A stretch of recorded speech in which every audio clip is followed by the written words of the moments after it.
Hi guys, आज काय विशेष म्हटलं तर मग आज आहे आमच्या गावची यात्रा.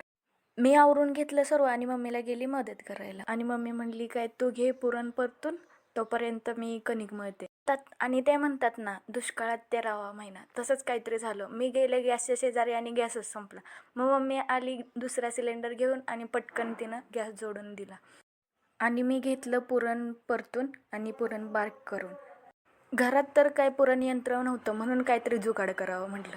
आणि घेतलं मिक्सरचं भांडं आणि केलं पुरण बारीक. तोपर्यंत मम्मी बोलली की मी गॅस खाली घेते, तू पुरणपोळी भाजून घे, मी लाटून देते. पहिली पुरणपोळी तव्यात टाकली आणि मम्मी बोलली फक्त नाकच नाही फुगवून चालत, पुरणपोळी पण फुगवावी लागते. आणि जशी पुरणपोळी फुगली तशी मी पण म्हटलं फक्त नाकच नाही फुगवा येत तर पुरणपोळी पण फुगवा येते मला.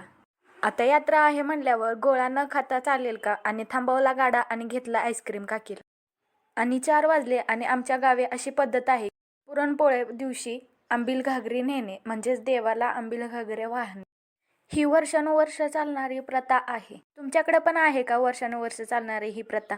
असेल तर नक्की कमेंट करून सांगा. तोपर्यंत गुलाल खोबऱ्याला जाण्याची तयारी चालू झाली आणि लाईटच गेली. आणि आम्ही पोचलो गुलाल खोबरे टाकायला. 12 ज्योतिर्लिंगामध्ये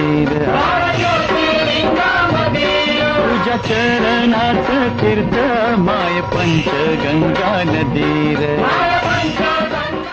आता तुम्ही म्हणाल एवढ्या काट्या कशा काय? तर एवढ्या काट्या म्हणजे भावकी गणेश एक काठी असते आणि हा आहे ज्योतिबाचा पालखीतला लुक. आता एवढा उशीर व्हिडिओ बघितलाच आहे तर लाईक करा, शेअर करा, कमेंट करा. भेटूया पुढच्या पार्टमध्ये.